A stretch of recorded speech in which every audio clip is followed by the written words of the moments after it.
having some fun. I get it. I get it. Little on this, Richard. Who hates Little Richard? Yeah, I know. But no, I get it. Having fun tonight, like last night in Belgium. Yeah. On the 16th of January, special show today, ladies and gentlemen, on the radio, WSBR Radio, 740 AM on your dial. And on the internet, we have a special feature for you guys, 90-minute show today. Yes, we do. On the radio, only because we can only afford an hour. We have a 1-hour show, but in a couple of minutes, we're going live. That's right, live to Washington, D.C., the Press Club, where our compatriots, our comrades in arms, ideological arms, are going to have a press conference announcing a new book that some of the folks from Team B2 produced called Secure Freedom Strategy, How to Fight the Global Jihad Movement and How to Win It. We're going to that press conference. What better timing than right after the horrendous attacks in Paris and last night, the predictable attacks in Belgium, where the Belgian jihadis wanted to kill cops. Right now, Europe is incendiary and ready to explode. Listen to this French citizen in Syria talking about what's going to happen in Europe.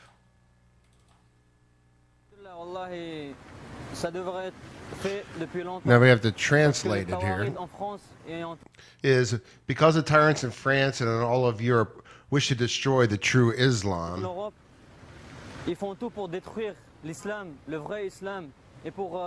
And destroy the caliphate that has been established today, and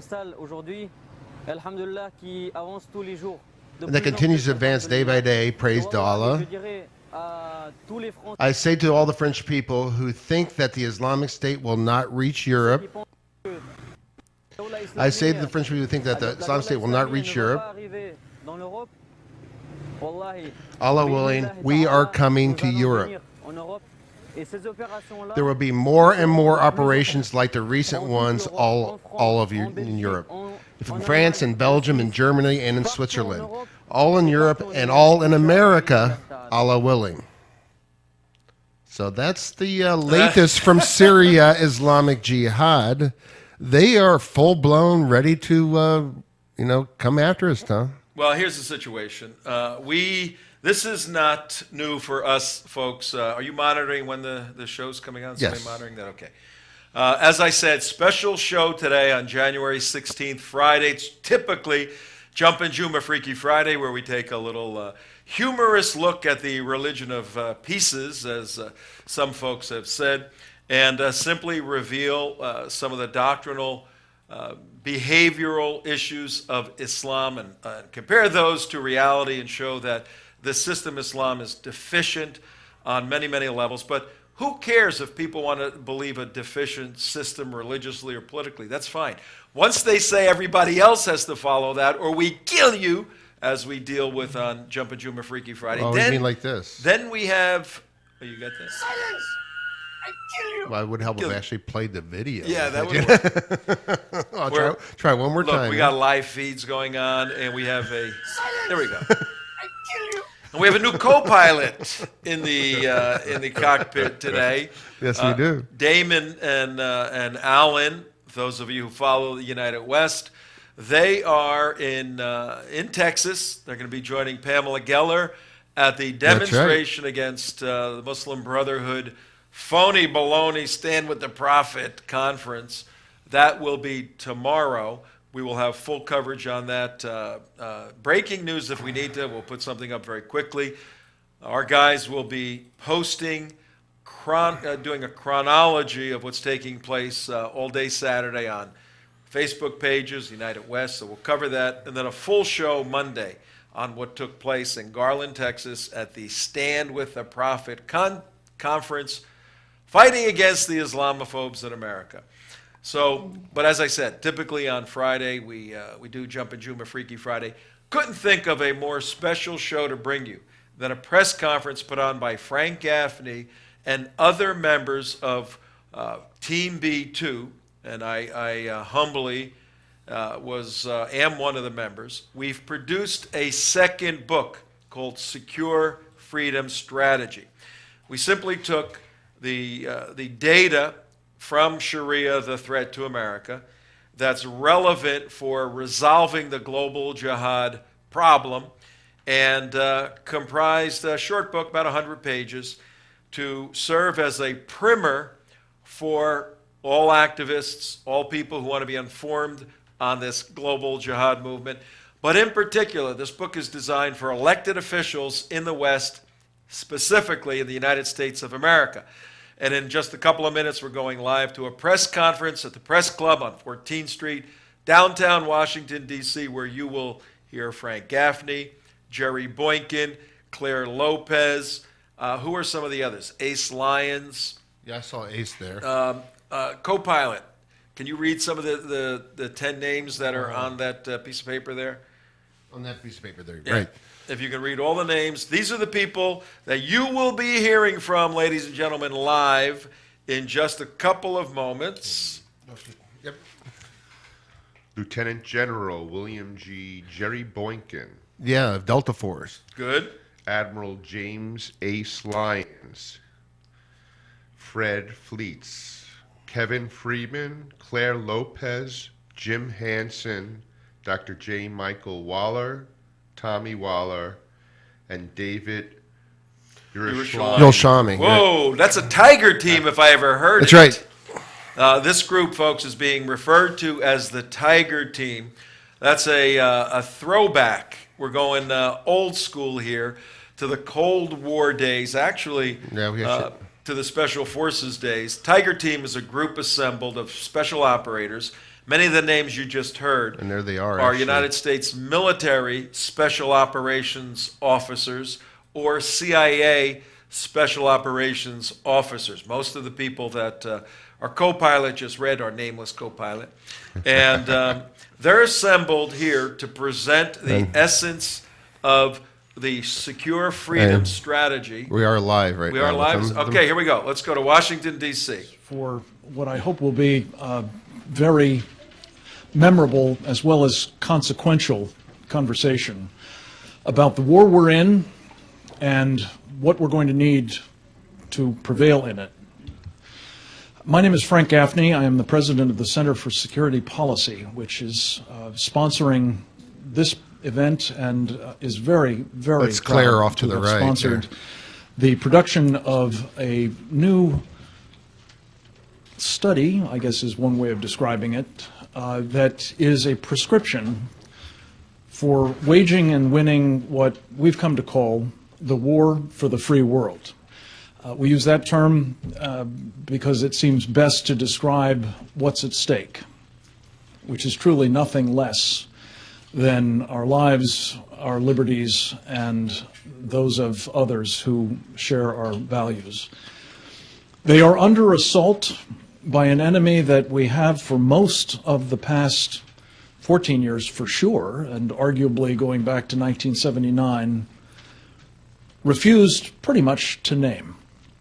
Certainly to name in a consistent and authoritative way, and more to the point, to understand what animates it and therefore what it will take to defeat it.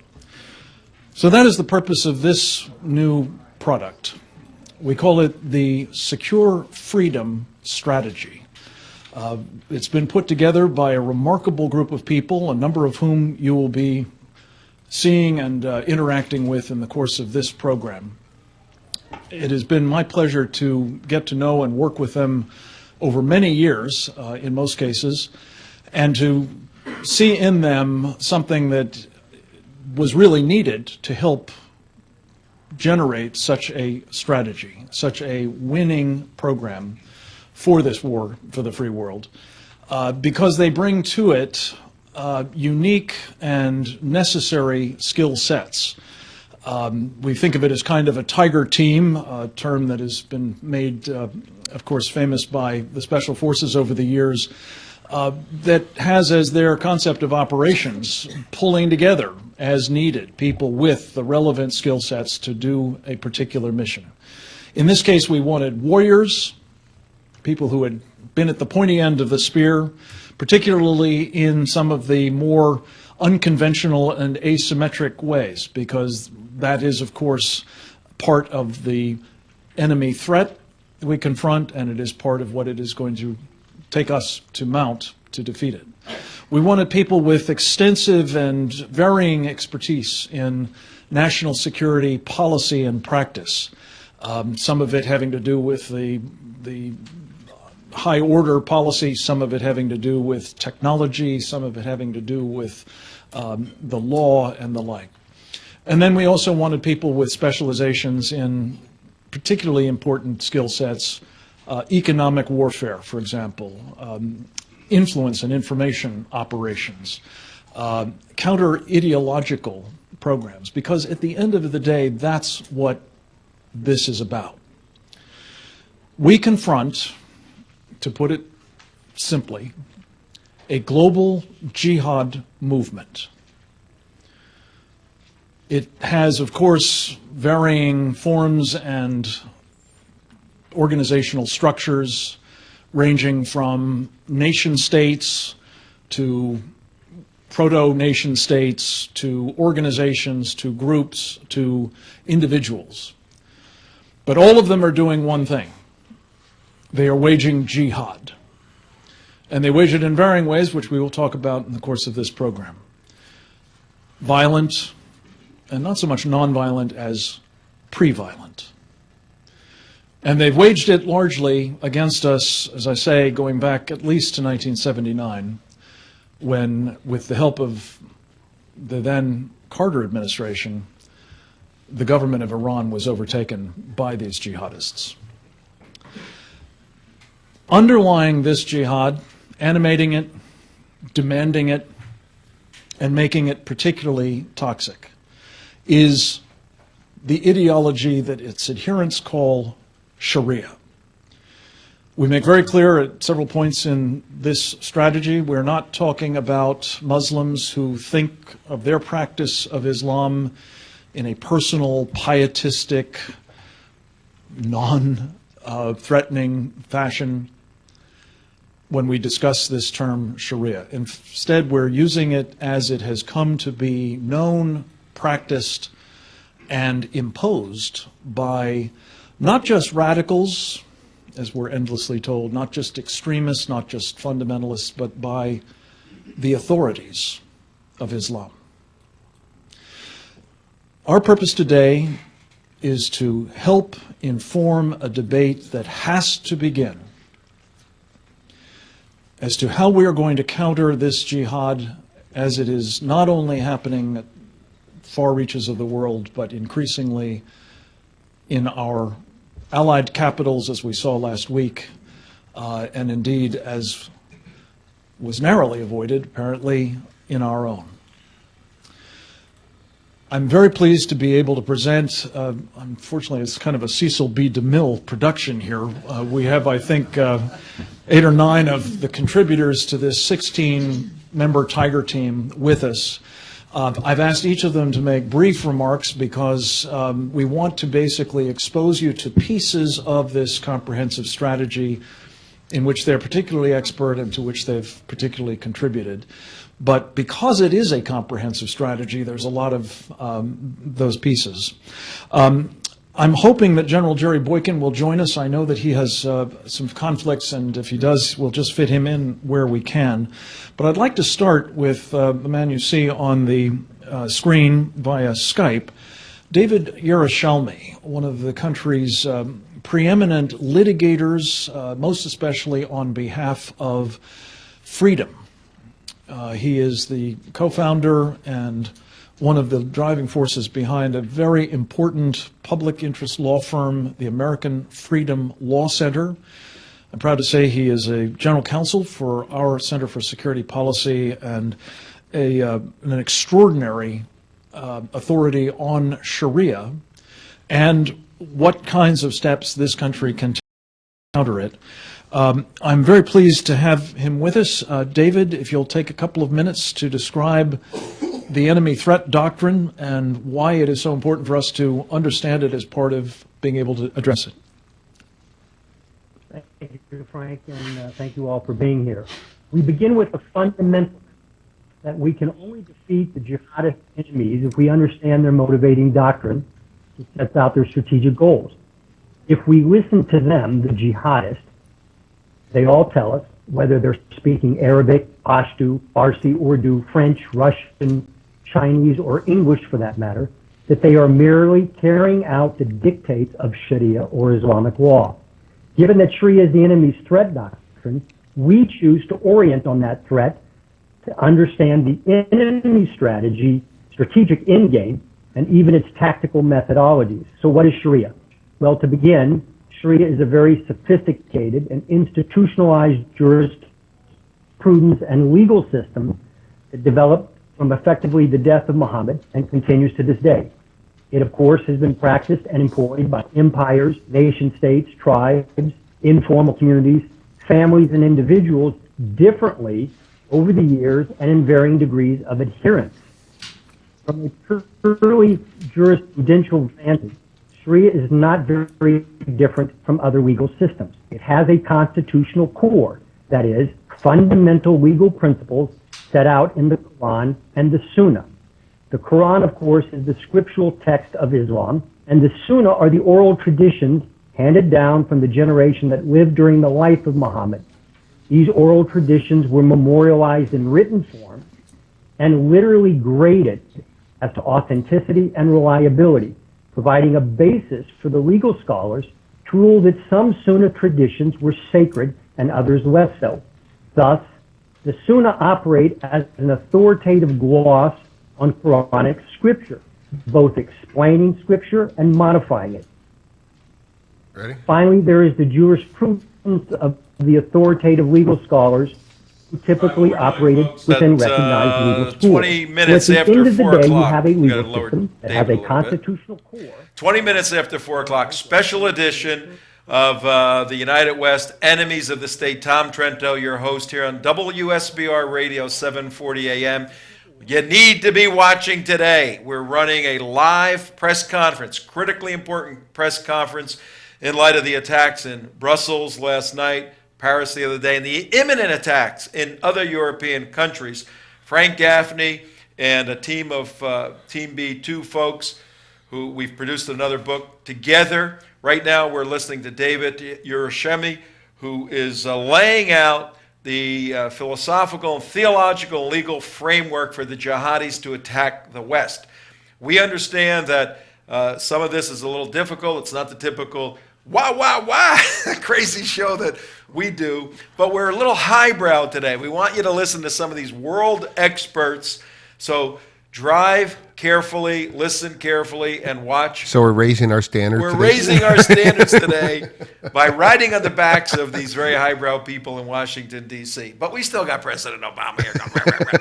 So let's go back to David Yerushalmi. It's Ural Shami. He says either. It's a Ural Shami. Yerushalmi. Okay. Let's go back to David, our good friend. Express is, this is not something that is a Frank's product of It's Frank Gaffney. some have to people go off because I got a hijacking phone call. a One of our religion. guys in This Texas. is We have a central to jihadi operation in developed Texas over a going on, great folks. period of Hold on. time Cut my mic. by, as I said, the authorities of the faith. Would you just make a concluding statement so we can see if we can capture that? Okay. So the fundamental difference, though, between a Sharia system and any other legal system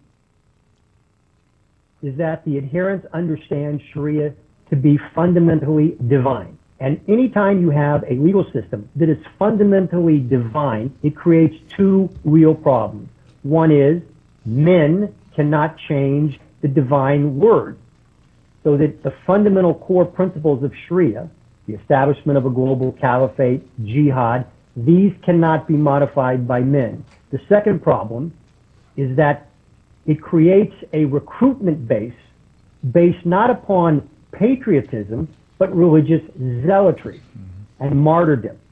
Those two problems, the fact that a system can't be changed if it's the divine word of God, and two, that its adherents are motivated by something more than a secular patriotism for their country, creates two critical problems in dealing with the threat from Sharia.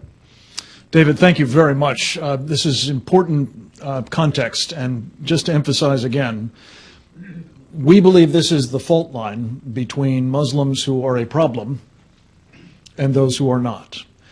There are many who will espouse Sharia as this code David has described, its objectives, its purposes, but may not be personally prepared to go engage in the jihad to impose it on others. But they may well be prepared to support in material or other fashions that effort. So we focus on Sharia, that ideology, and the need to counter it as a centerpiece of this secure freedom strategy. Let me call next on my colleague Claire Lopez, now a senior vice president with the Center for Security Policy, responsible for our research and analysis activities. She was instrumental to helping herd these many cats in getting this Tiger team's work together, and I'm very grateful to you for that. She brings to the Tiger team and the work more generally she does. Yeah, Tom, we've had Claire on the show many times. Deep knowledge on matters involving intelligence and craft as well as you're watching, its purposes. And I was hoping that your mic on? Yeah, you got your mic off? Hey, we got a live event going on here, folks. Tom Trento at about 24 minutes after 4 o'clock in the afternoon. We taped some of this a little bit earlier. Phenomenal live press conference from the National Press Club. If you've been in Washington, D.C., you've heard about it. You may have been there. We go there quite often.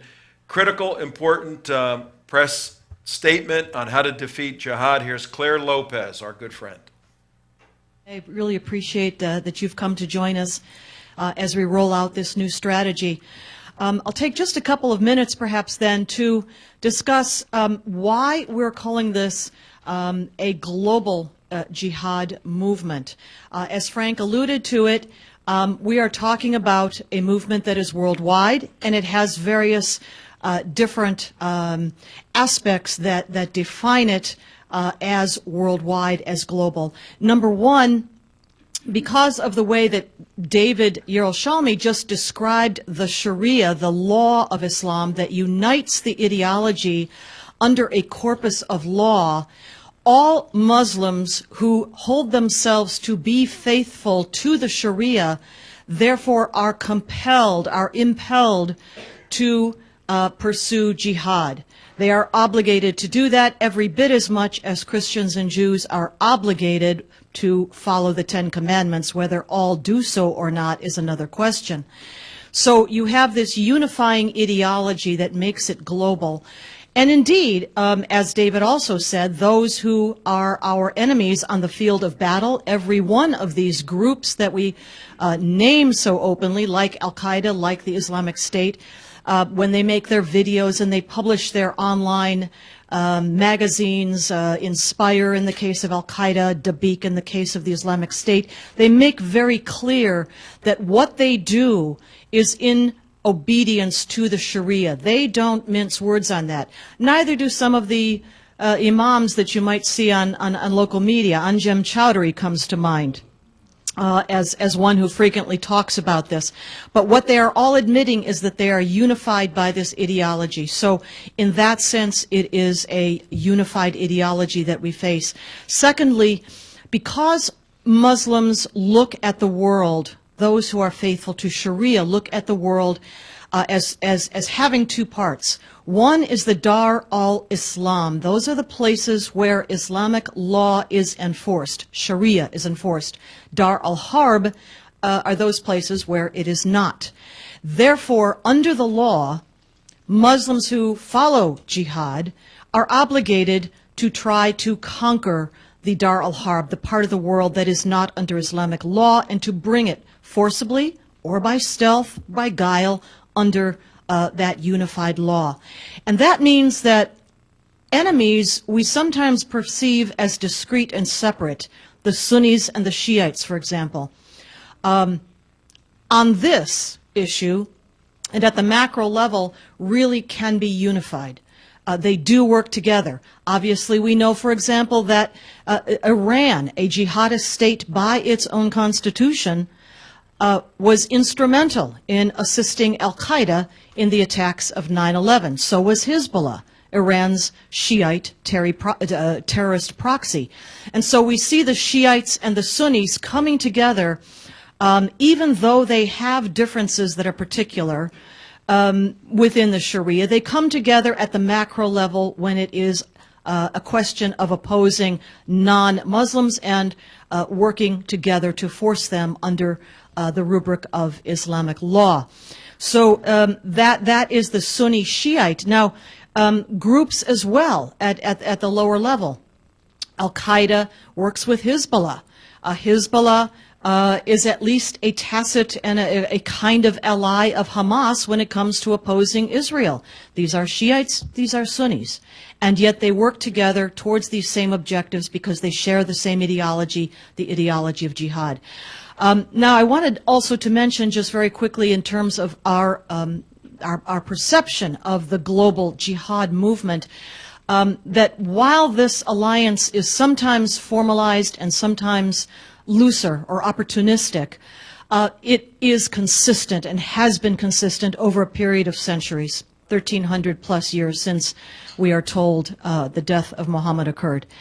And so they may not in every case, every instance, every battlefield be working together. And indeed we see in places like Syria and Iraq that they oppose and fight one another at a certain level. But again, at the macro level and opportunistically, they will work together against the West and all of those who believe in individual liberty and the things that we hold dear in this country. Finally, I wanted to mention that there is a broader alliance, not just of terrorist organizations, but this goes all the way down to the individual jihad level too. There are many individuals, as we're now seeing, unfortunately, in places like the United States included, but Western countries, Australia, Canada, Western Europe, where individuals who may not even have ever belonged to any military, ever trained with Al-Qaeda or the Islamic State, or perhaps maybe they did receive some training from them but are not formal members of those organizations, properly speaking. And yet, as with Anton Nolan, for example, in Moore, Oklahoma, we saw last year a Muslim converted to Islam in prison, who had never been to a battlefield, never participated in a military, and yet he saw himself as a member of the Ummah. Ummah is an Arabic word meaning the international global Muslim community. He saw his allegiance to that Ummah more than he felt himself to be a citizen with allegiance to the United States of America and our Constitution. And what this individual did, as we all know, was to attack and kill 2 women at his food processing plant in Oklahoma there and behead one of them before he was killed. So you have individuals throughout the world who answer the call to Sharia, answer the call to jihad, whether or not they are identified as a member of a group or an organization. And then finally we have others who aren't even affiliated with Islam, and we address some of these in the paper too, who are perhaps within certain functional spheres. You might call them the financial spheres. Cyber world is something we pay a lot of attention to in the paper, the cyber warfare aspect, which is brand new. So there are functional members of this who ally themselves, again, on an opportunistic basis with the international global jihad, who might not even be Muslim, but some of them and many of them are. So macro level, the jihad, individual jihad level, and then this broader global level. These are the threats we face. These are the different things that we're addressing in the paper. And thank you very much. Thank you, Claire. I neglected to mention, I'm afraid, that Claire is a career intelligence officer, served in the clandestine services of the United States Central Intelligence Agency, and again, brings a wealth of expertise. I think this point about whether these are self-radicalizing folks or lone wolves is something that you've really very nicely dispatched. These are people who have embraced, as many have, this fundamental Sharia doctrine and are acting on its call to jihad. Next, we have on Skype, I hope with a somewhat better connection, and I do apologize for the one that David was subjected to there, Tommy Waller, a combat Marine Force Recon veteran, now reservist. Very, very pleased to say he's a new addition to the Center for Security Policy's team as the director of our state outreach efforts. Tommy has some insights as a man who has been not only at the pointy end of the spear, but very recently confronting this problem we've been discussing. The lack of clarity about the threat, the enemy, and its doctrine. Tommy Waller, welcome. Glad to have you with us. Thank you, Frank. Ladies and gentlemen, the first thing I have to tell you is that I'm addressing you as Tommy Waller, an employee of the Center for Security Policy, and not as Major Waller, a commissioned officer in the reserve component of the Marine Corps. Now, why is it that I have to make that distinction? Well, it saddens me to say that if I were currently in an active duty status, I would have to refrain from speaking about factual information about this ideology, Sharia, the very ideology that threatens our way of life, because my words might be offensive. Ladies and gentlemen, I took an oath to the Constitution of the United States to defend it against all enemies, foreign and domestic. And when those that take an oath cannot be taught about the threat to our Constitution, which is both foreign and domestic, our nation is in grave peril. Now, I've deployed as an active duty Marine to numerous theaters of operations. I've faced the Global Jihad Movement on their turf. And yet I was never taught what animated those jihadists.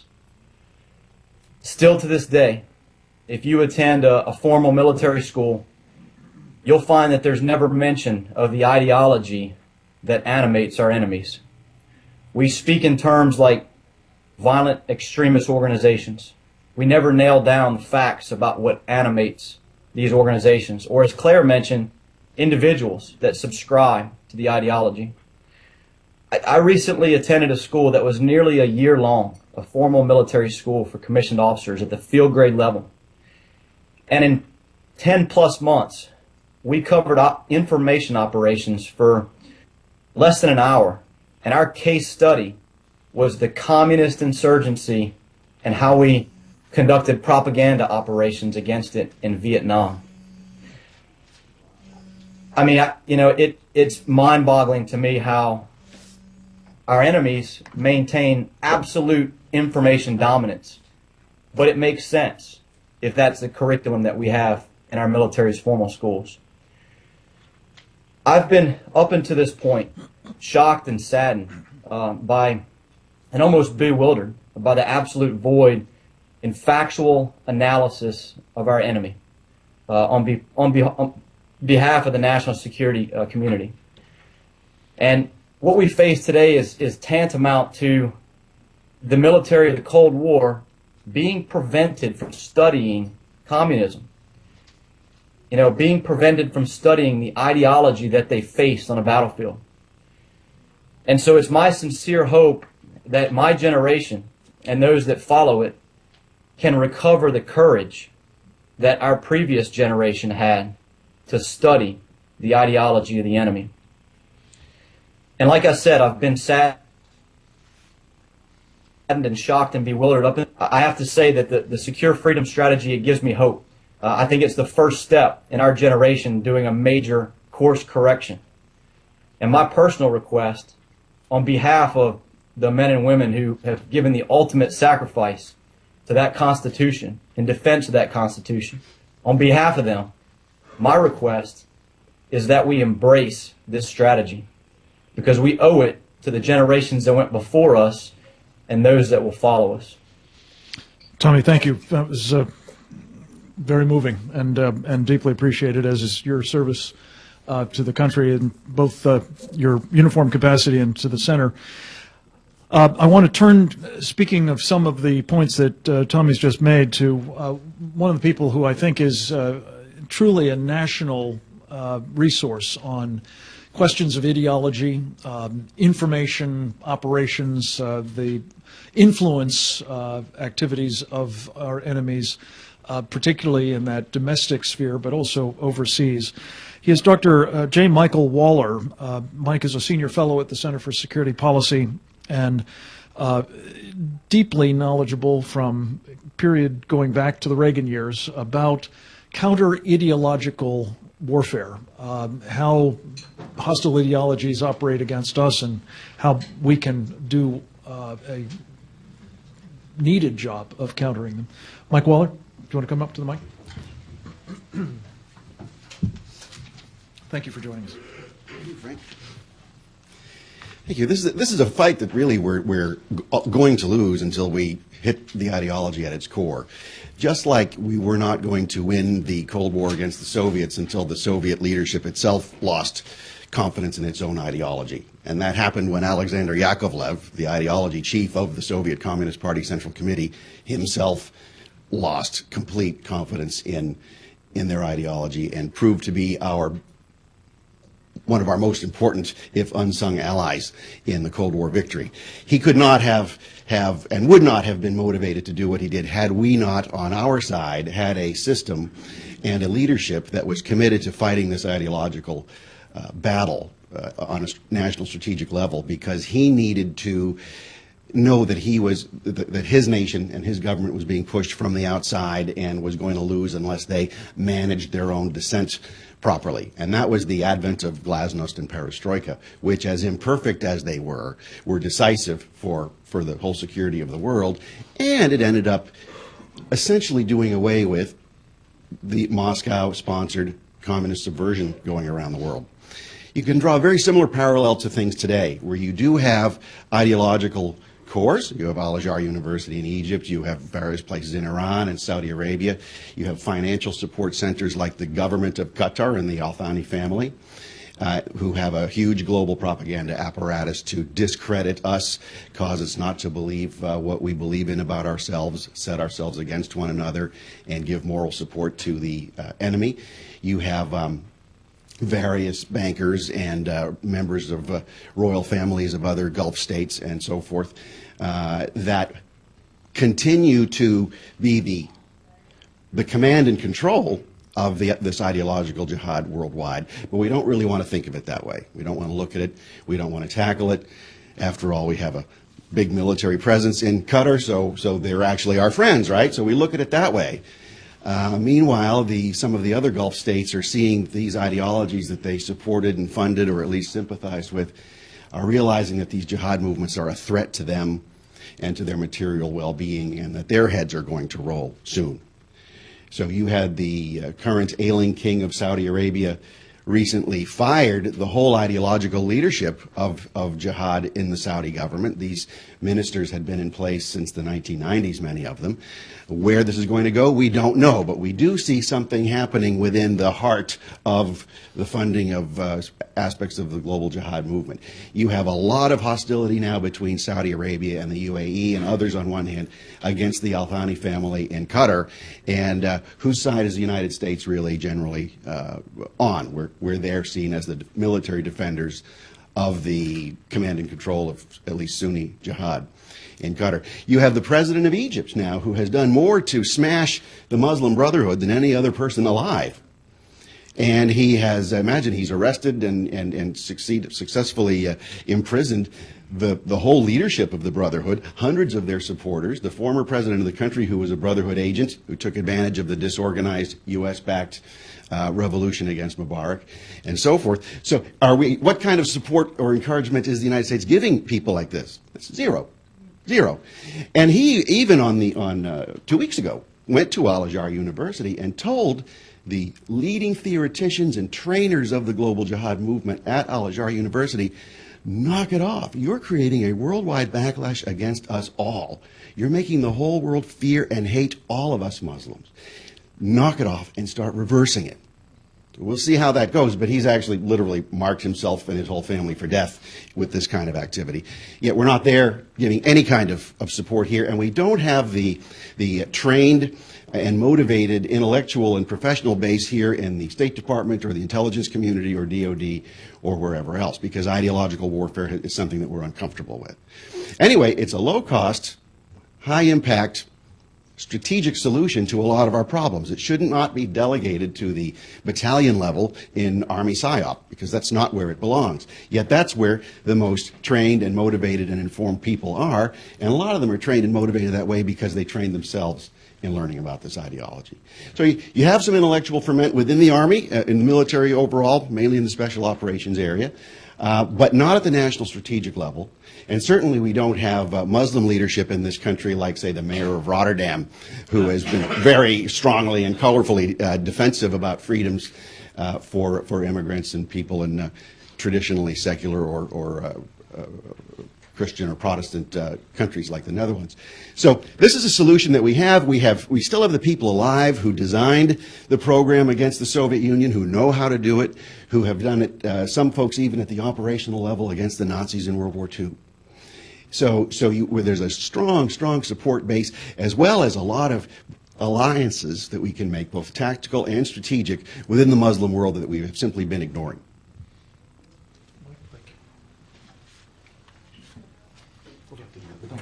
Yeah. I failed to mention that Michael is a professor by training, and he said he could have gone on all day, and very usefully Yes, he so. could I'm trying have. to keep it short. Could I just make one point on the basis of what he said? When the president of Egypt We're good if you want to come back. Yeah. wanted to Where we are, folks, disavow- at about 43 minutes after 4 o'clock on the East Coast, 43 minutes after the hour. Tom Trento, you're listening to a special live presentation, live press conference. We taped it a little earlier today out of Washington, D.C., headed up by Frank Gaffney, Center for Security Policy.org. And a group of us, I'm one of the participants, put together a paper, about a 90-page paper, that is a strategy to confront and defeat the Global Jihad Movement. And it's called a Secure Freedom Strategy. At this press conference, there's a series of the authors of the book who are speaking. Just heard from Mike Waller, J. Michael Waller, one of the authors of Sharia the Threat, also an author of the Secure Strategy Freedom. Gaffney right now, 44 minutes after 4. Let's get back to Washington, D.C. technical weapons sergeant in the Army Special Forces. Jim has many skill sets and attributes that have been brought to bear on behalf of this project. Specifically, I wanted him to speak to this point about peace through strength, which of course was a hallmark of President Reagan's strategy in National Security Decision Directive 75, but also is a centerpiece of what we're proposing as part of the Secure Freedom strategy. Jim Hansen.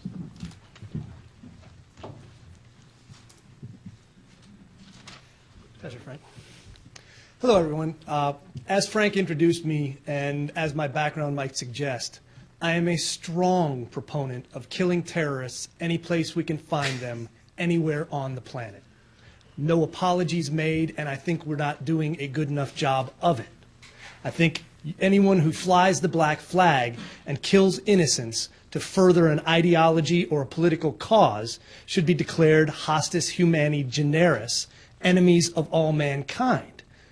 Having said that, and having watched and done a happy dance every time a terrorist gets returned to their component molecules, that's a tactic, not a strategy. That's not enough. They need to know we're going to do it. They need to know in no uncertain terms that if you decide that your religion compels you Hey, to if you're listening, this is Jim Hansen. He's working for Center for Security Policy.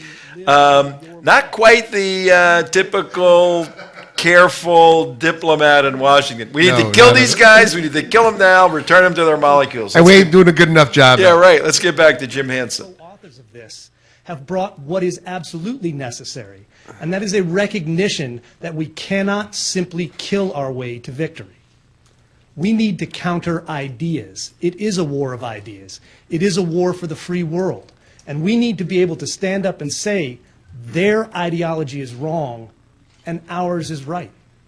Freedom, liberty, the fundamental principles that the United States was founded on, the reason we are the exceptional nation. We need to stand up and say that. And unfortunately, as Tommy mentioned, when we fought the Cold War, and I spent a couple years serving under Ronald Reagan, we studied communism. We knew how to oppose them. We knew why our system was better than theirs. And the difference between Ronald Reagan standing up and telling Gorbachev to tear down that wall and President Obama standing in the White House and saying that the Islamic State is not Islamic could not be more stark. The first thing you have to do, it's in every 12-step program, admit you have a problem. We have a problem. It's radical Islam. They've declared war on us. And until we do the same thing, we need to fight their ideology and we need to fight their foot soldiers. Until we do that, we accomplish nothing. That's why we have a strategy. Killing terrorists is a tactic. This is a strategy. We have the right minds, economic warfare, information operations, cultural warfare. We need to enlist Hollywood. We need to give them a reason to believe that our way is better, and then maybe their next generation won't put their women in potato sacks, won't oppress them, won't sell them into slavery, won't do all the things that is being done in the name of that radical ideology right now, because they can see they'd rather live like us than in the poverty and oppression that every Islamic state brings right now. So we got a plan. Pay attention. I like him. I like Jim. Indeed. We're working Next, we with him on a have couple a projects. man who can speak to a part of this strategy that I think is every bit as important as the ones that we've discussed so far. It certainly proved to be in President Reagan's National Security Decision Directive 75 and its execution, the economic warfare element. Kevin Freeman is a chartered financial analyst. He is a man with great background and skill sets in the business of finance, understands the economy better than just about anybody I know, and certainly understands the extent to which our economy is being subjected to today, and has in the past been subjected to economic warfare by, among others, these folks adhering to Sharia. Kevin is the author of two best-selling books, Secret Weapon, How Economic Terrorism Attacked the U.S. Stock Market and Why It Can Happen Again, and Game Plan, How to Protect Yourself from the Coming Cyber Economic Attack. I commend both of them to you, and I'm delighted to have Kevin as a Senior Fellow of the Center for Security Policy also, and the founder of the new National Security Investment Consultants Institute. Kevin Freeman, welcome, and thank you for your contributions to this effort. Thank you, Frank. I'm happy to be here.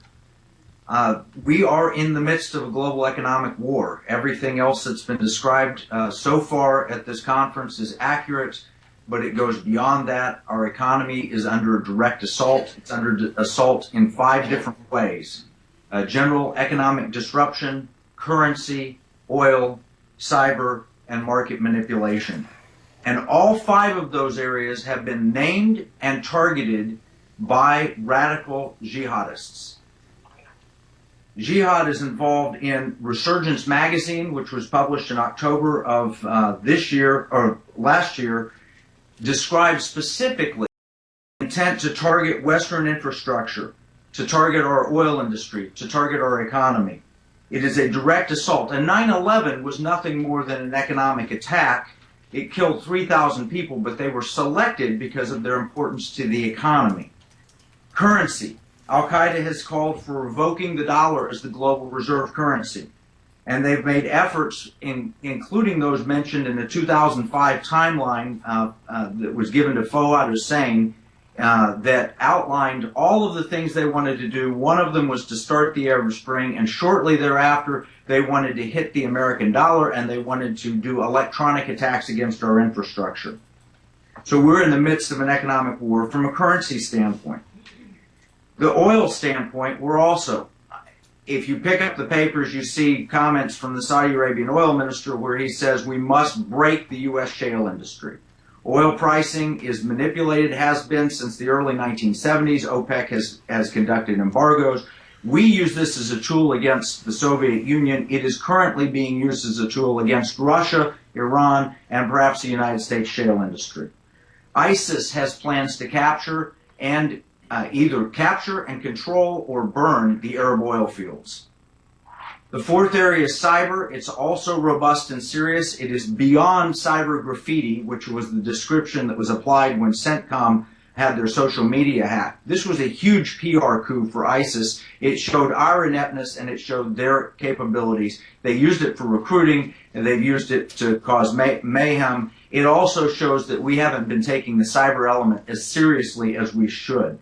And if you think that capturing the Twitter account is meaningless, all you have to look is back a year ago when the Syrian Electronic Army captured the AP Twitter feed. And when they did that, they sent out a tweet that the White House had been hit and the stock market lost $100 billion of value in a matter of a minute. The fifth area is market manipulation. And that's an area I've specialized in. There are dark pools, there's cyber, there's naked short selling, there are derivatives, and there's Sharia compliant finance, which is particularly troublesome because in Sharia compliant finance, essentially people are giving money to a Sharia scholar. They have no idea how they're investing that money or what they're doing with that money because it's a big black box. And that's not me saying this. This is the Arab press complaining about the international Sharia compliant finance industry. I'll tell you where we are, 53 minutes after the hour. Special show today. We're simulcasting a press conference from the National Press Club. Our colleagues, Frank Gaffney and some of the folks from Team B2 and some others have put together a document called the Secure Freedom Strategy, a strategy, about a 100-page document, been working on it for about 2 months now, to defeat the Global Jihad Movement. Right now, Kevin Freeman, who's an expert on financial jihad, how the very elite and very brilliant economists in the Islamic side are trying to use the markets, trying to use oil, trying to use any economic vehicle possible to hurt their enemies. The United States is one of their enemies, so he's laying that out. And if you've been following the whole show, we've had folks who are competent in ideological warfare, information warfare, financial warfare. We brought this team together to present this strategy to defeat this nonsense that's going on. You know what? I got an idea, Tom. What's we need that? to bring each one of these individuals on, and like this gentleman here, to talk Kevin about Freeman. Yeah, they'll come Kevin on. Freeman. I'm And one of that's the authors of this new book, so they'll definitely come on the show. We can do that. So all right, now what go we're ahead. going to have to do, we're going to have to go away from our radio audience in a little bit. About how long do we have left on the We radio? got about 4 minutes, 3 minutes left on our radio audience here. On the radio. And then we're going to continue because the press conference goes on for another 30 minutes after that. So we're going to say But we'll stream it live on the United West, Yeah. so anybody who can come in there afterward can hear the whole press conference in its entirety. Yeah, we want everybody listening, driving in your cars, to go home, go to theunitedwest.org, or if you're part of Tea Party Community, go to teapartycommunity.com. Watch the whole hour and a half.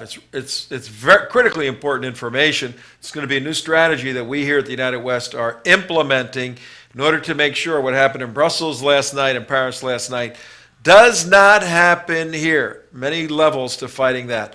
So we're going to just fade out. Mark, you fade us out. I'll say goodbye to all of our radio listeners now.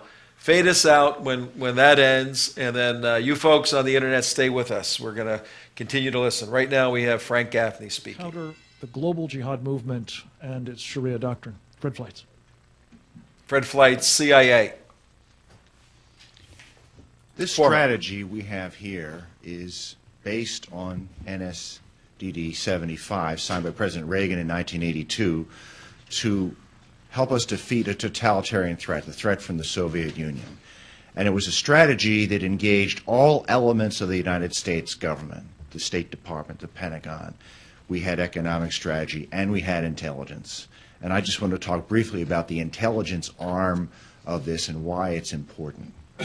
I was on the House Intelligence Committee for 5 years, and I remember a very strange briefing by the Director of National Intelligence in 2010 when James Clapper, it was an open hearing, and you've probably heard about this. Yeah. James Clapper came to the hearing, and he said that the Muslim Brotherhood was not a serious threat to the United States and was mostly a social welfare organization.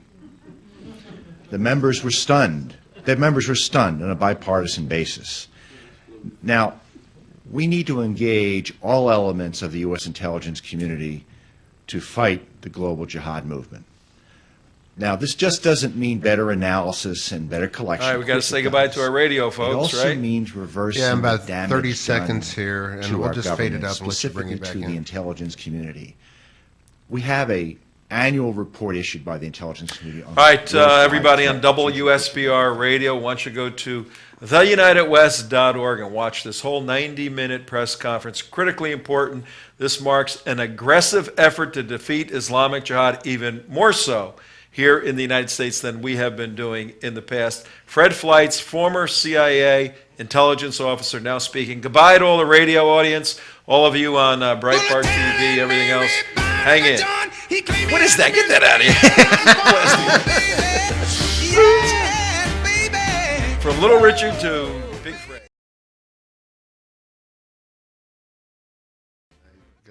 There we go. We're back now, just on the internet. Really being directed by, Fred radical Fleitz, Islamic former broad. CIA They're not gonna provide the operations information officer. that the president needs to defeat this threat. We need objective analysis. We need analysts to call it like they see it. That's how I was trained to be an analyst when I joined the Central Intelligence Agency under the directorship of William Casey. And finally, we have to look at intelligence collection methods and how we can step them up to gather better intelligence against the jihadist enemy. Leaks hurt us severely because when a key intelligence system is leaked, we may never be able to replace it. A system that we spend billions of dollars developing, we may be able to spend billions to replace it, but in many cases it will never be replaced. We have to assess the damage done by leaks, especially since this administration came into office. We also have to take an honest look at the surveillance methods that were leaked by Edward Snowden. I know that these methods have saved lives and stopped terrorist attacks. And I think that there's much less interest in rolling back most of those programs because of what's happened in France and because of what's happened in Iraq and Syria over the last few months. But there's still a struggle to gain the confidence of the American people in these methods, but also maintain them so they can continue to keep us safe against the radical jihadist movement. So we have a lot of work ahead of us. This program has a lot of recommendations on how we can fix the intelligence side of things, and let's hope we make some progress on it.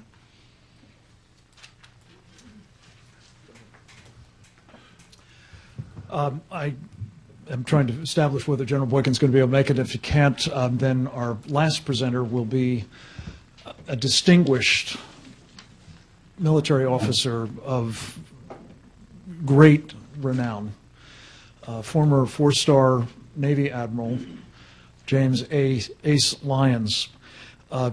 Admiral Lyons has been the chairman of the Center's Military Committee for 5 or 6 years now, I think it is, and I never cease to be amazed at his industry, his energy, his clarity of thought, and particularly how he understands, in part on the basis of hard experience, the nature of this challenge we face today and the kinds of things laid out with his help in this strategy that need to be undertaken to address it. I've asked him to sort of be the cleanup batter for this set of presentations. I appreciate everyone's brevity and hopefully that will give us some time for questions before we have to. But I did want to just say that he has been there, truly, going toe-to-toe with these jihadists way back from the beginning of this phase of the war for the free world, and I've asked him to illuminate some of that for us as well. Admiral Lyons, welcome, sir. Thank you for being here.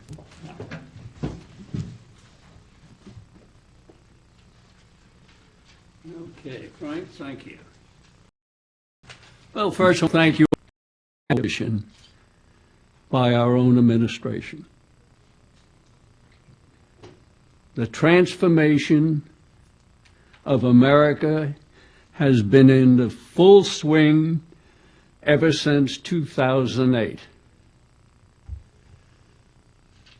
President Obama's no-show in Paris was an embarrassment for all Americans. But it also was a signal to the Islamic jihadis. It's one of many signals he's sent over the years while he's in office. Now, there's no question, we got a hell of a job ahead of us. With the Muslim Brotherhood penetration in every one of our national security agencies, including all our intelligence agencies, and as been reported by some, our lead intelligence agency headed by a Muslim convert, this is not going to be an easy task. Now, we've had many opportunities over the years to change the course of history. And as Frank had mentioned, starting with Jimmy Carter, when the Iranians took over our embassy. We could have cut off Islamic fundamentalism on the knees, but we did not act. He rejected what could have been a very dramatic action with minimum involvement, and it would have been dead. We've had other opportunities, such as the Marine barracks bombing. Everybody wondered why we never responded. You know, I won't go into all those details in the interest of brevity, and Frank's shaking his head. He's getting ready to give me the hook. But I have to tell you, we could have changed the course of history then. It became Osama bin Laden's rallying cry. So here we are today.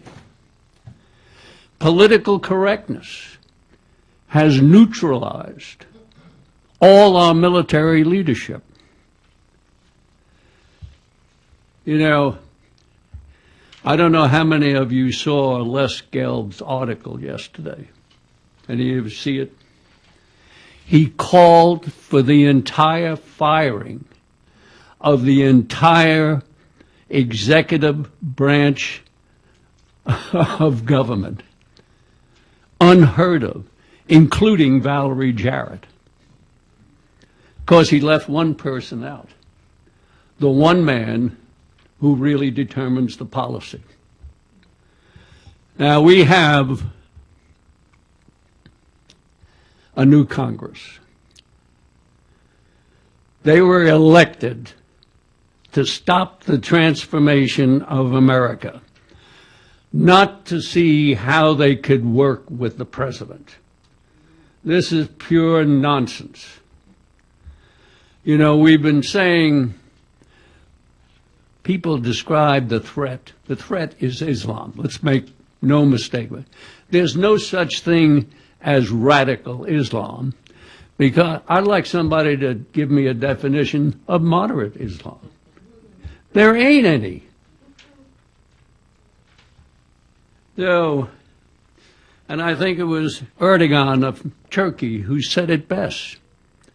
Islam is Islam. There are no modifiers. We've looked for a leader to come stand up and try to modify Islam. And it was previously mentioned here, on New Year's Day, President al-Sisi, standing before all the leading Sunni clerics, called for a reformation of Islam. Monumental. He then went to celebrate Christmas Mass at a Coptic church and pledged to rebuild all the churches. Clearly, he better bring his insurance policies up to date. But this is momentum. And the administration didn't even give it the tip of the hat. Absolutely no acknowledgement. So it certainly tells you where their sympathies lie. It is up to this Congress They've been given the mantle. We are giving them the game plan on how to proceed and prevent the transformation of this great country. Thanks very much.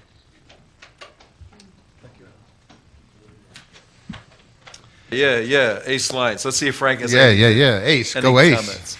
Let me just say, for myself, and I think perhaps for others on our Tiger team, the formulation that I personally prefer over characterizing all of Islam as one thing or another is that it is this Sharia program within Islam that is the heart of the problem.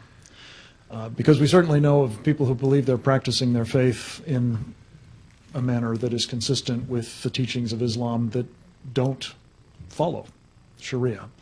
So I personally am inclined to eschew the idea that it's all of Islam, but it is important to say, as I indicated earlier, and David Yerushalmi may wish to join in on this again if we've still got him and the sound is okay. It is the authorities of Islam, like those that the Admiral just mentioned at Al-Azhar, who are insistent that Sharia is Islam. So if fault is to be found on this count, I would urge that the mirror be held up to them. With that, we will pause in further remarks by us and take any questions that you all may have. If you would be so kind as to introduce yourselves and any organizational affiliation you may have, that would be a help to us.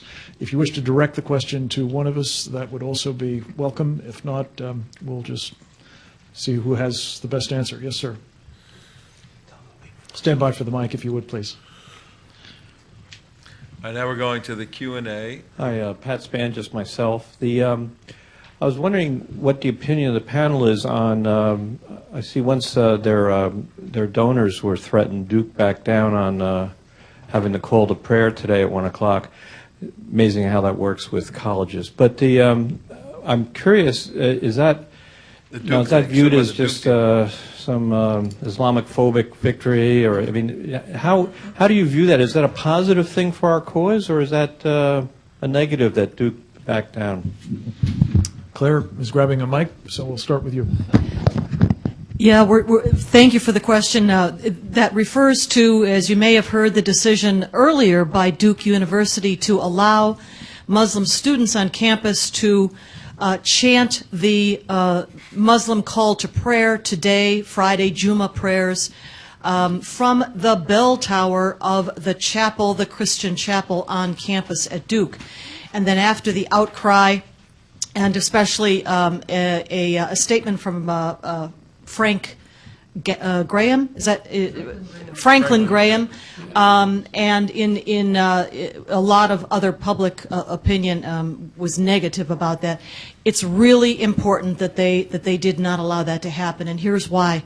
When a Muslim prayer, especially the Friday prayers, are said, are chanted, are spoken on the grounds of another faith's place of worship, in this case a Christian chapel, in the mind of Islam, in the doctrine and certainly the history of Islam, that claims that place, that church, that temple, that synagogue, whatever it may be, for Islam.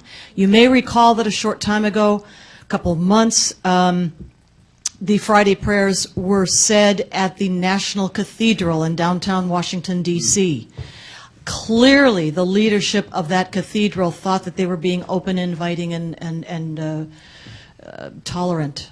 What that did, though, was allow Islamic prayers, which, by the way, in the Friday prayers are spoken lines, verses that distinctly criticize, condemn the followers of Christianity and Judaism as those who have followed the wrong path, those who have angered Allah, and those prayers spoken in a place like that, traditionally, and this goes back for centuries upon centuries, claims that place for Islam.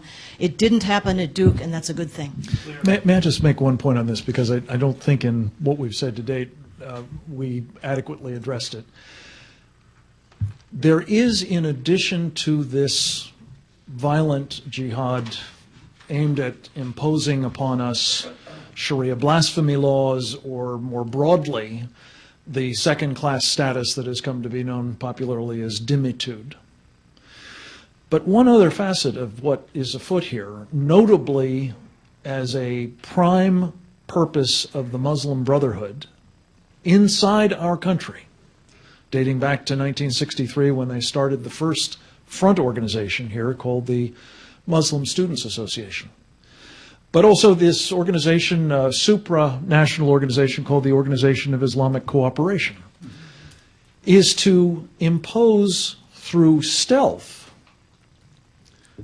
or a civilization jihad, as the Brotherhood calls it, this broader Sharia agenda. And my view is that this campaign, Duke's just being the most recent example, the National Cathedral being another, to penetrate and subvert under the rubric of interfaith dialogue and bridge building with non-Muslim communities of faith is part and parcel of the larger program the Admiral touched on of subverting all of our civil society institutions as well as our governing agencies. In fact, we are rolling out now, we just published the first edition at the Center for Security Policy, something we're calling our Civilization Jihad Readers Series.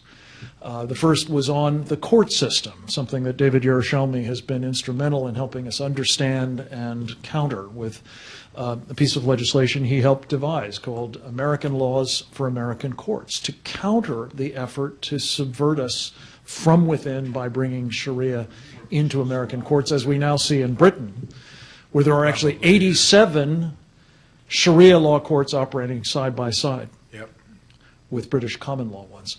So I just wanted to make this point. Why this is important to my way of thinking is anytime we see people learning about and pushing back against this effort very skillfully, very seditiously really, to penetrate and subvert us from within, they say in their own also, that Duke prayer thing, just for an update, was also sponsored by the Muslim Student Association, which is a known Muslim Brotherhood terror group, sponsored group. So it's a concerted effort throughout all the universities. By our hands and the hands of the believers.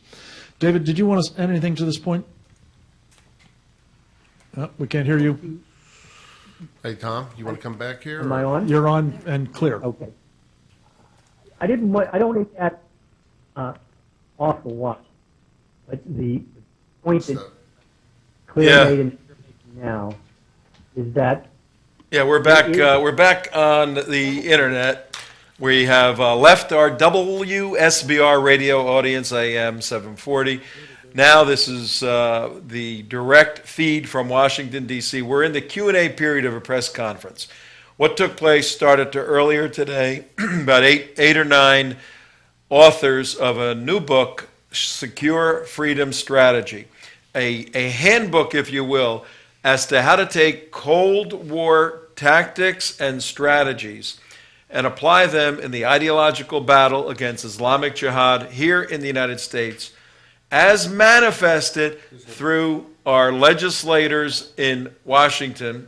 I've got another question. Let's go to that. Talk about terror cells, both in Europe and now even in the United States, and I wondered if you could address that. Thank you.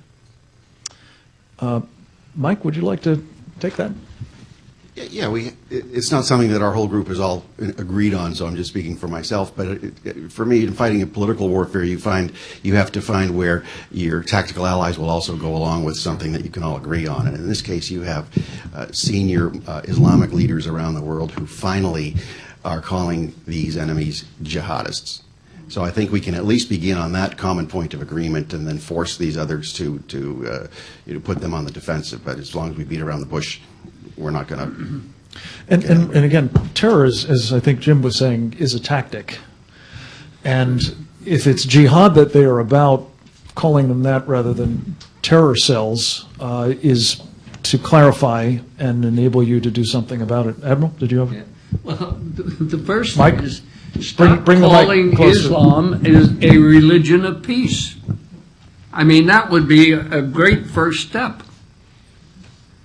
I mean, it's a totalitarian ideology for world conquest under one religion. It's a political movement masquerading as a religion.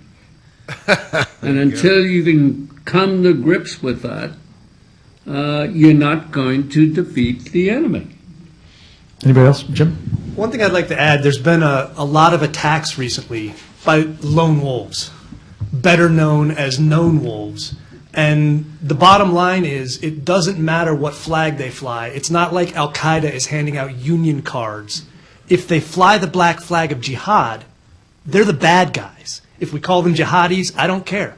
But they're all working for the same thing. So let's quit pretending that somehow these people just popped up out of nowhere.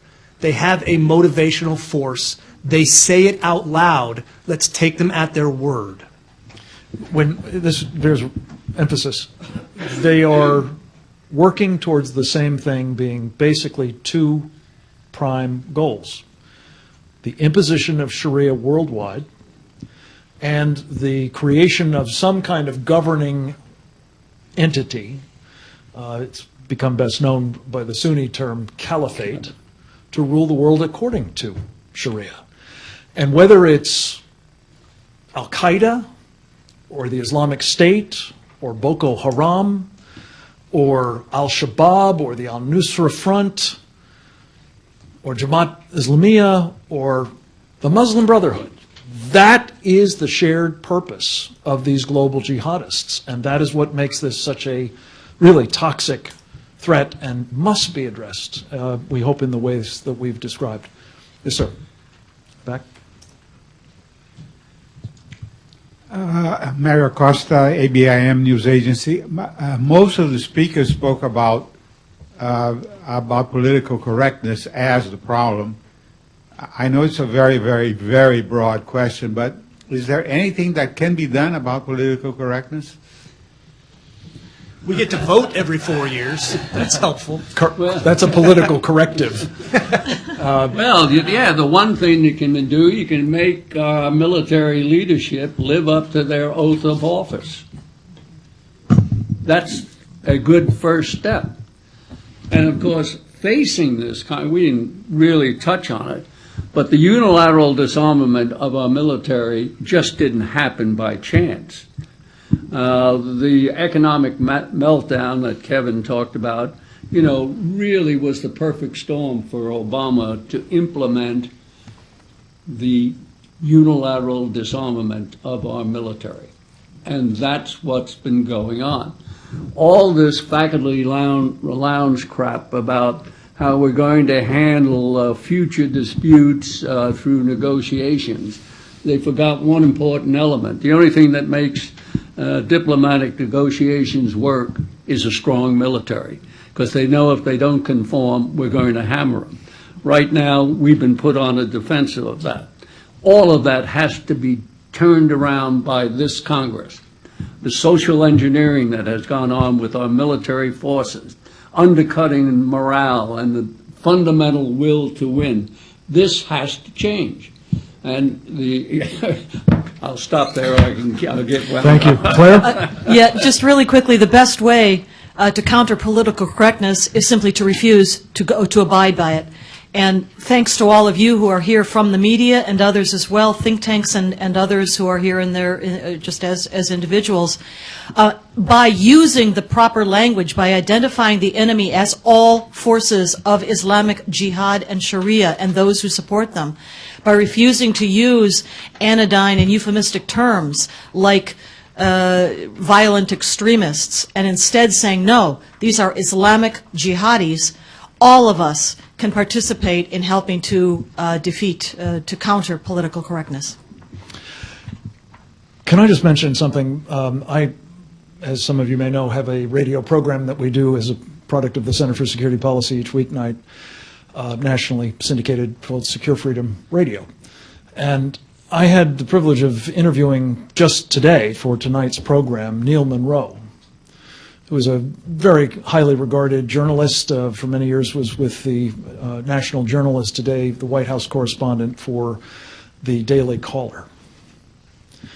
And I was interviewing him about a piece that he had written earlier this week about the White House press operations' stated determination to prevent reporters from covering stories in a way that might give offense to, well, the jihadists.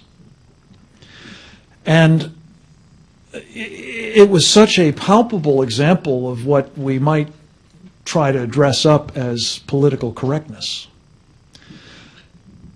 And in fact, Josh Ernst, the president's spokesman, tried to dress it up further by saying he was doing it for the troops, so as to protect them against these jihadists.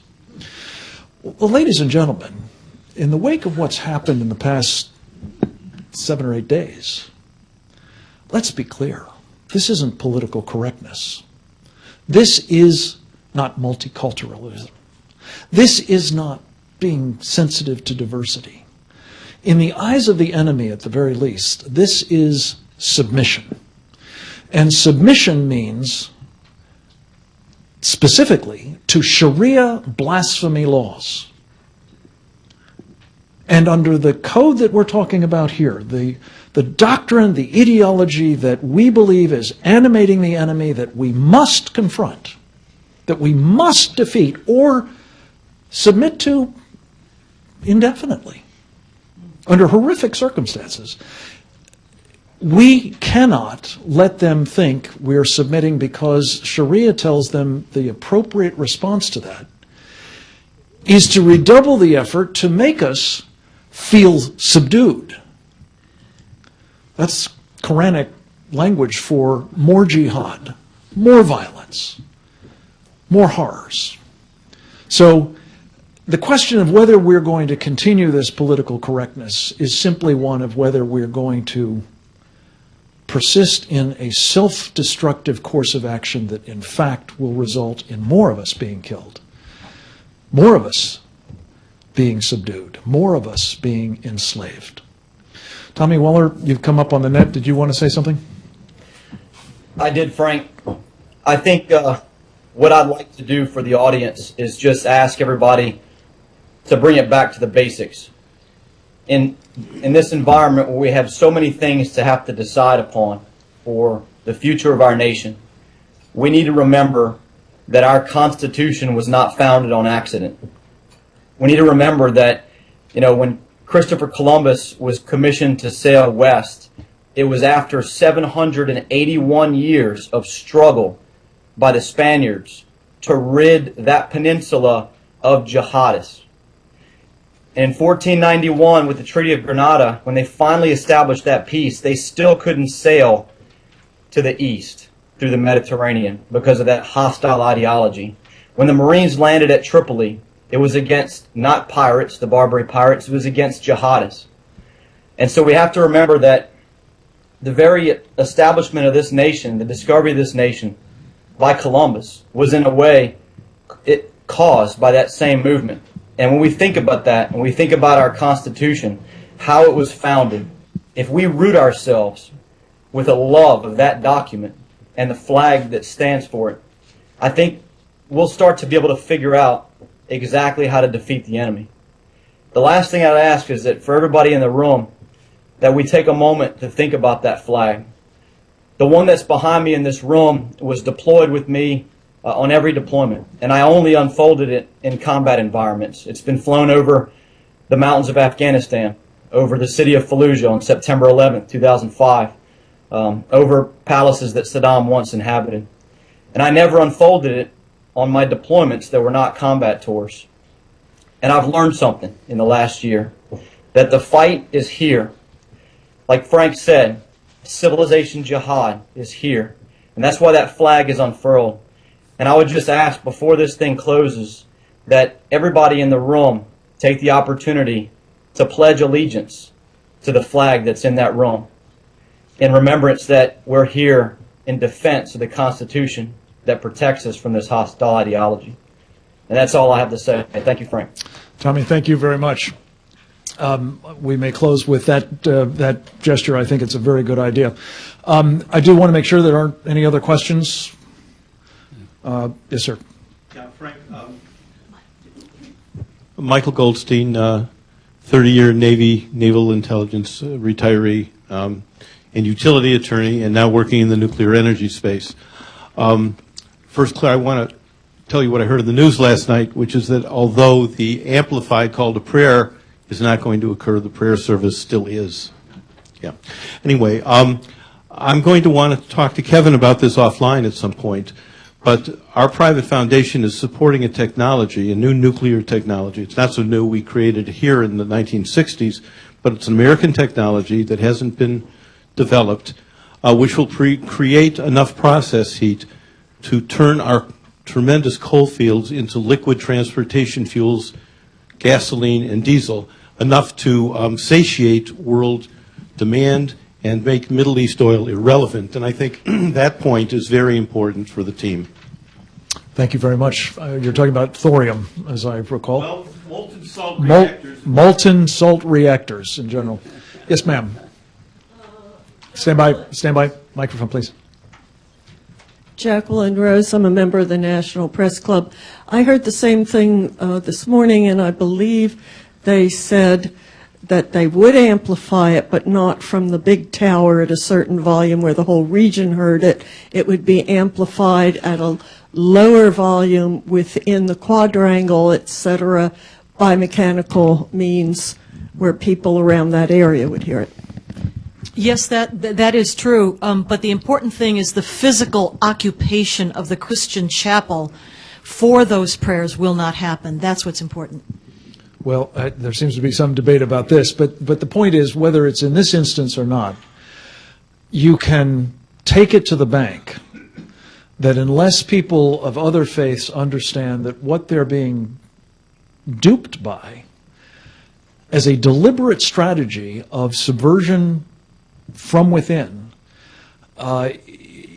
is this notion that bridge building and their participation in it as a matter of sort of ecumenicalism and solidarity in defense of First Amendment, specifically religious freedom rights, is actually a cynical act on the part of those that they're interacting with. We're reminded of a passage from one of the most influential jihadist ideologues in modern times, a man by the name of Sayyid Qutb. His book Milestones is required reading. In fact, they often find it on the battlefield, I believe, as a guidance. One of the things he says about bridge building, this is a close paraphrase, is the chasm between Islam and the unbelievers is so vast that no bridge can be built to span it, except for the purpose of bringing the unbeliever to Islam.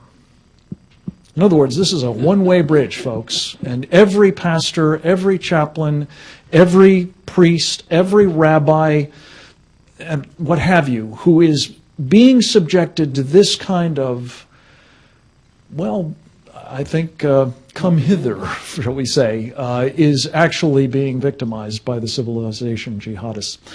I want to close this by bringing to the podium, as a special and totally unexpected pleasure, a man that I've come to know. I know, but I got to just give you one accolade. The man who is fighting me to come to the microphone is the former 29th Commandant, not former, he was the former Commandant, the 29th Commandant of the United States Marine Corps, a friend of the Center for Security Policy, the recipient in 2013 of our Freedom Shield Award, and one of the greatest Americans I've ever had the privilege of knowing, and a perfect capstone to this program. May I just say, no, I was going to keep going. General Al Gray. I want to give my personal thanks to the panel and to really the entire group for a tremendous idea, a tremendous effort, and one that we have to make work. We have to make it operate. We have to win this one. All of the people here that talk to us stress directly and indirectly the need for a total government effort. All the elements of national power, all the elements of national influence, be it economic, societal, political, technology, military, whatever, all of it has to be pulled together in a super interagency human effort for this to work. As Ace pointed out clearly, we must have a Congress on our side. We must have an administration that understands what's going on, and we must have a judiciary capability that understands it as well. So this is going to be, I think, a mammoth undertaking, and a mammoth educational undertaking for all Americans, and really for all of those in the free world that aspire to remain free. So one idea I would throw out to you is you've got to make this not just U.S. If you'll recall, President Reagan had NATO, and he was a strong believer in NATO, and he also had other treaty alliances and organizations in the Pacific where ACE was and so on. So it's got to be a free world effort. And it does not have to hinge only on democracy. That's just a part of it. A lot of people are not interested in democracy. They're interested in security, first and foremost, and we have to remember that. So we don't want to go to areas and promote democracy when that's really not the issue here right now. The issue is for us to survive as a nation, to continue to lead the free world, and perchance flourish in the totality of elements of national capability. I think that our intelligence community has been wounded severely by the traitorous act of Snowden. And we need to restore that. And we need to restore that very, very quickly. The men and women who make up the intelligence community, all the parts of the intelligence community, be they military or civilian, are super American people. They have a few that do things wrong once in a while, but generally speaking, you can take them to the bank. And we need to reinforce that kind of capability with our intelligence community.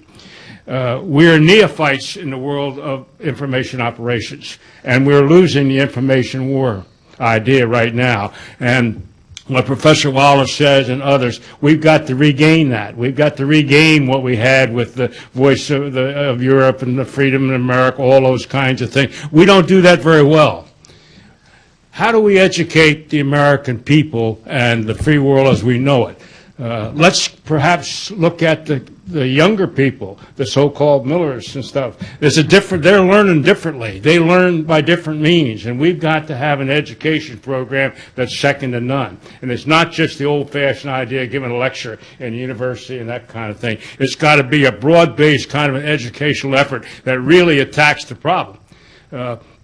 We have to be very clear on how we define certain things. I think that radical jihadism is the right approach there, not just jihad in the total because of what it means.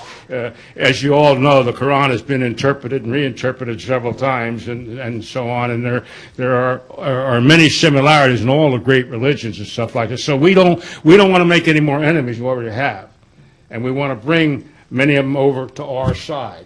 And so we have to be careful, I think, how we approach that. And you don't know this better than I do. But I think that we need to learn more about other countries and other peoples, other cultures. My favorite example of that one, I was privileged to be a Joint Chief of Staff, and every year Admiral Lyons and the rest of us order us to go down and steam around Haiti. And every year we would go down and steam around ever-diminishing circles in Haiti. And every year some Phi Beta Kappa on the Joint Chiefs of Staff would announce that we're going to drop leaflets. And every year I would remind them that's a great idea, but they can't read. So finally, this time when we went to Haiti, we used loudspeakers and spoke Creole. So that's the point I want to make. We simply don't know what we're talking about here in a lot of areas. And we're not the most brilliant people in the world by a long shot. And so we need to take all the help we can get. But again, I want to thank the panel. I hope you're on the right track. And somehow you failed to mention how we're going to take advantage of the world's greatest media. I'll put it that way. They're a big part of this. And somehow they've got to get on board. They've got to quit making heroes out of these people who are doing terrorist tactics and stuff like that. The war is not against terrorism. That's been made very clear by this panel. But how do we teach the American people that the war is not against terrorism? Terrorism has been said a tactic. It's been around for a long, long time. It's in the Quran, it's in the Torah, it's in the Bible. and it's going to be there. And so that's not the issue. But anyway, thanks for bringing this to our attention. General, I can't thank you enough for both being here and for attesting to the importance of this and for hoping, I hope that you will help us bring it to the attention of a great many other people. In closing, let me just say, my own personal view of this is that radical jihad is confusing. It's a pretty radical program for sure, but jihad is jihad, as you've heard others talk about here, and we have to prevent it from being waged against us. We encourage everyone to go to securefreedom.org, the website of the Center for Security Policy. You can download right now for free 94 pages of our Secure Freedom strategy. It is meant to be a contribution to a debate that we believe is long overdue and hopefully will start getting serious now about what has to be done to secure freedom. With that, I would like to close by acting on Tommy Waller's suggestion and ask each of you, if you would, to join us in the Pledge of Allegiance. I pledge allegiance to the flag of the United States of America and to the republic for which it stands, one nation, under God, indivisible, with liberty and justice for all. Thank you very much for being here. God bless you all. That may be the only press conference I know of in Washington, D.C. that closed with the press in the audience doing the Pledge of Allegiance. Pretty interesting. What happens all the time on CNN and MSNBC, Tom. Oh, yeah, right. Well, that's about it. What we'll do is your suggestion earlier, Mark. We'll get these folks on, the authors of Secure Freedom Strategy, this new 90-page book that you can download from centerforsecuritypolicy.org. You can download it, print it out, and read it. It's very cool. We've been working with it for about 2 months, going through it, and it has these various chapters that serve as a platform for attacking the elements of Islamic jihad. And now one of our jobs here at the United West, one of the reasons why I'm on as one of the authors, is to take this information, get it out through the activism grassroots world. You're the pretty face. Yeah, you're the pretty face to put this out, right? And make it happen, Make it happen. Make this stuff actually happen. And thank all of you for watching this. Great stuff. Read the book. This is academic activism. You know that. Right now, time for a, I don't know, a little Cabernet, boys, something like that. Could be. It could be time for a little Cabernet. I don't know. Could be time for that as we sign off. And we will address you saw the various viewpoints on, is it Islam? Is it radical Islam? Is it Sharia Islam? I have to agree with Ace's, the position the best, though. Well, look, there's the analytical view, the exposition. Then there's the, how do you actually make this stuff happen in the world with all these different I like Ace's position. Shut up. But what does this guy think? That's what we want to know. What do you think, sir? Yeah. All right, we're out of here. Bye, everybody. Wow, in my ear. Great press conference. Pull that thing out of my ear. That is loud. Okay.